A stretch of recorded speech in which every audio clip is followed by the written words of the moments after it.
Apa saja unsur-unsur yang terlibat dalam pendidikan? Ada 7 unsur yang akan kita bahas. Unsur yang pertama, subjek yang dibimbing atau murid. Peserta didik bersatu sebagai subjek didik.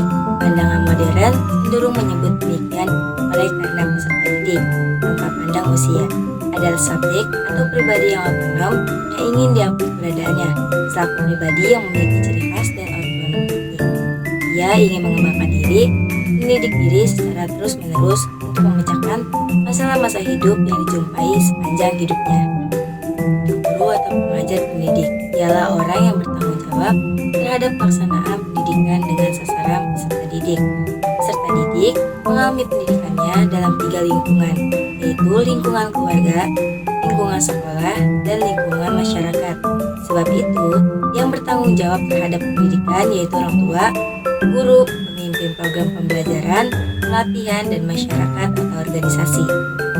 Unsur yang ketiga, interaksi antara peserta didik dengan pendidik, komunikasi timbal balik antar pendidik dengan pendidik, yang terarah kepada tujuan pendidikan dan pencapaian. Tujuan pendidikan secara optimal ditempuh melalui proses berkomunikasi intensif dengan memanipulasikan isi, metode, serta alat-alat pendidikan. Kemudian unsur yang keempat, tujuan pendidikan bersifat abstrak. Tujuan demikian bersifat umum, ideal, dan kandungannya sangat luas sehingga sulit untuk dilaksanakan di dalam praktek. Sedangkan pendidikan harus berupa tindakan yang ditujukan kepada peserta didik dalam kondisi tertentu, tempat tertentu, dan waktu tertentu dengan menggunakan alat tertentu. Unsur yang kelima, berpengaruh bimbingan yang diberikan dalam bimbingan atau materi pendidikan. Dalam sistem pendidikan persekolahan, materi telah dirancang dalam kurikulum yang akan disajikan sebagai sarana pencapaian tujuan. Materi ini meliputi materi inti maupun muatan lokal. Materi ini bersifat nasional yang mengandung misi pengendalian dan persatuan bangsa. Sedangkan muatan lokal isinya mengembangkan kebinekaan, kekayaan budaya sesuai dengan kondisi lingkungan.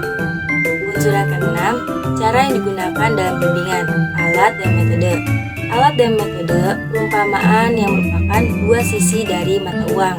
Alat melihat jenisnya, sedangkan metode melihat efisiensi dan efektivitasnya.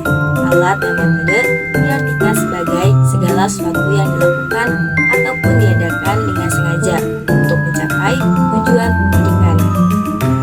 Dan yang terakhir, unsur ketujuh, lingkungan pendidikan atau tempat bimbingan berlangsung. Lingkungan pendidikan biasa disebut di pusat pendidikan, yaitu keluarga, sekolah, dan masyarakat. Di dalam lingkungan pendidikan merupakan kunci utama menanamkan karakter dan akhlak peserta didik dari yang kurang baik menjadi lebih baik, bergantung pada bekal masing-masing dari setiap anak. Oleh karena itu, pendidikan karakter adalah suatu usaha manusia atau seorang pendidik secara sadar dan terencana untuk mendidik dan memperdayakan potensi peserta didik guna membangun karakter kepribadiannya sehingga dapat menjadi individu yang bermanfaat bagi diri sendiri dan lingkungannya.